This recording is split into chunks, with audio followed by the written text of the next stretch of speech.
What if the chronic tension you feel isn't just physical? You know, that persistent pain in your neck or your head or your chest or pelvis. What if it's a form of protection? An invisible suit of armor your body created, trapping tension in specific zones, leaving you feeling blocked and stuck. It sounds strange, but it's a powerful concept known as body armor. And over the next 3 videos, we'll explore exactly what it is, why it forms, and why understanding it might be the key to finally releasing those areas that feel so deeply locked. So let's begin. First, I want to acknowledge the amazing way our bodies are designed. Your body possesses several credible mechanisms to protect itself. So today we'll explore how your neuromuscular system instinctively generates tension to create internal bracing in certain situations. So think about these common experiences and how they affect your body and mind. So imagine walking down a dark alley and suddenly footsteps approach from behind. Well, the immediate instinct is to tense up. Physically, muscles throughout the body will contract. Maybe you'll feel it in your shoulders. They might hunch, or your fists might clench, or your core tighten, and your legs become ready to flee or fight. So this bracing prepares your body for potential impact, stabilizes joints, and allows for a quicker reaction. Psychologically, this muscle tension is coupled with a heightened state of alertness, increased heart rate, and a surge of adrenaline. The mind races to assess the threat and prepare for danger. This bracing is a primal survival response, preparing the individual for a fight or flight situation. The second situation where bracing usually occurs is when we anticipate pain or injury. So consider the moment just before a dentist administers a shot. Even if you try to remain calm, there's often an involuntary tensing of muscles, and physically, you might clench your jaw, grip the armrest tightly, or stiffen your neck and shoulders. So this is an attempt to brace against the anticipated pain, perhaps trying to minimize the sensation or control the body's reaction. So psychologically, this anticipation signals feelings of anxiety and fear, leading to a mental bracing against the unpleasant experience. The mind, on the other hand, will focus on the impending pain, and the body follows suit with muscular tension as a form of physical defense. The third situation involves experiencing a sudden loss of control or stability. So think about slipping on the ice. What happens? Well, the immediate reaction is a widespread tensing of muscles as you try to regain your balance. Physically, your arms might begin to flail, your core muscles engage intensely, and your legs stiffen in an attempt to find purchase. So this muscular bracing is a reflex to prevent a fall and potential injury. Psychologically, the sudden loss of control can be alarming, leading to a brief moment of panic and heightened awareness. So the mental bracing involves a rapid attempt to understand the situation and regain control, mirrored by the body's physical use of tension. The fourth situation involves receiving harsh criticism or confrontation. So imagine being unexpectedly and publicly criticized by someone in authority. Well, there's no immediate danger to you physically. The instinct to protect oneself manifests both physically and psychologically.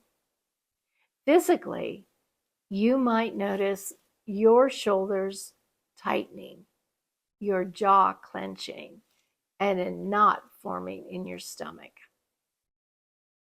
This muscle tension can be a subtle, unconscious reaction to the perceived threat to your ego or social standing. So psychologically, this situation triggers a defensive response.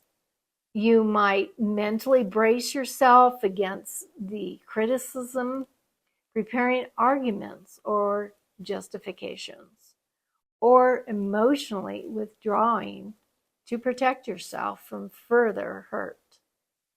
The physical tension reflects this internal state of defensiveness and the body's way of embodying the experience psychologically.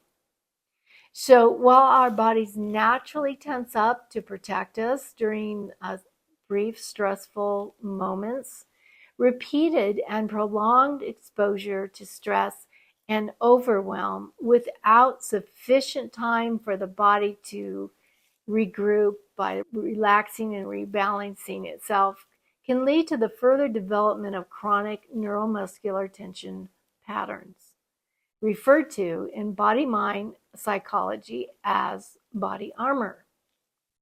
Austrian psychoanalyst Wilhelm Reich first coined the expression body armor to describe his concept of how bodies store up experiences in layers.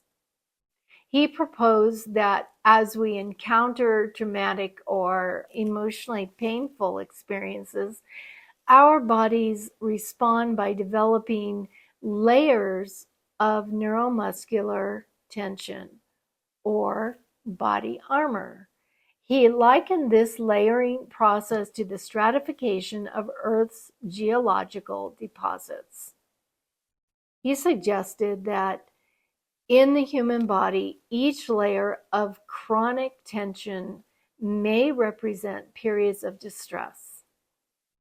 Unresolved emotional energy associated with painful past experiences can become embedded and fossilized within these neuromuscular layers, much like fossils are preserved in rock. So this offers a physical record of past emotional pain in the body.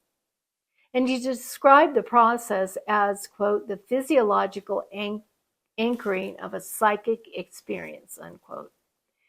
And if you'd like to know which areas of your body might be armored, why click on the link in the description below for the free download, Body Armor, which includes a self-assessment questionnaire to help you identify those areas. So as we discussed earlier, this bracing response is designed to be temporary. Ideally, once the immediate stressor or the threat is over, the body and mind needs to come back to a state of balance. But when stressors become chronic and ongoing, the muscles involved in the initial bracing response may not be fully released. The repeated activation and lack of complete relaxation or release can produce a ratcheting effect. So that's a process that always moves forward or increases in steps, but resists moving backward or decreasing. Over time, this alters the baseline level of tension in specific muscle groups. Here's the 3 things to remember about chronic neuromuscular bracing patterns. They're not random. This means that the constant muscle tightness isn't happening for no reason. It's not like you just randomly got tense one day and then stayed that way. It also reflects unresolved emotions. So this tension often comes from feelings you haven't fully processed or dealt with. So think of things like ongoing worry, sadness you haven't grieved, or anger you haven't expressed. Bracing is the body's attempt to cope with persistent stress. Your body is trying to handle ongoing stress, like things like a demanding job, relationship issues, or constant worry. So holding tension can be a way your body tries to protect itself or manage these difficult feelings. Body armor can make you feel two different ways. Like you're holding everything in to feel emotionally protected. And at the same time, you may also feel disconnected from your body's sensations. Unfortunately, deeply ingrained holding patterns, which often originate in childhood, become habitual bracing responses, creating a guarding posture or body armor with significant consequences. What are the consequences of perpetually guarding or bracing? Well, besides distorting sensory awareness and blocking or restricting the flow of energy along body pathways, chronic bracing patterns can eventually compromise cell-to-cell communication to undermine long-term health and well-being. Long-held tension patterns also contribute to limited movement with feelings of stiffness and discomfort, restricted breathing, and a broad spectrum of physical and psychological challenges. Furthermore, these patterns will eventually be reflected in a person's posture, facial expressions, movement patterns, and even vocal tone, providing clues about an individual's developmental and emotional state. So their quality of life and their resilience will be manifest by this when they're faced by stress. So remember, a calm nervous system and body are essential for maintaining optimal health and function. So while Reich is credited with formulating the Western psychological concept of body armor, did you know that long ago other cultures understood how the body uses neuromuscular tension to protect itself against disruptive, aggressive external energies? For example, traditional East Asian medicine eloquently describes the role of the sinew channels as a first-line neuromuscular defense system against external aggressive energies, whether they are physical or psychological in nature. Additionally, South Asia's model of the energetic chakra system aligns well with Western medicine's description of the endocrine system. We know that chronic neuromuscular tension or body armoring interferes with the important functions of all these systems. And when key energetic pathways are repeatedly disrupted, it will negatively impact long-term health and well-being. Would you like to know more about the 7 areas of the body that typically become armored? Well, I'll talk more about it in my ACEs and Body Armor Part 2 video, From Fibers to Fortification. You'll learn about the mechanisms involved in creating body armor. And if you found this information to be helpful, please comment and subscribe to get the latest videos. And don't forget to download the Body Armor and Self-Assessment Questionnaire in the description. That's where you'll find the link.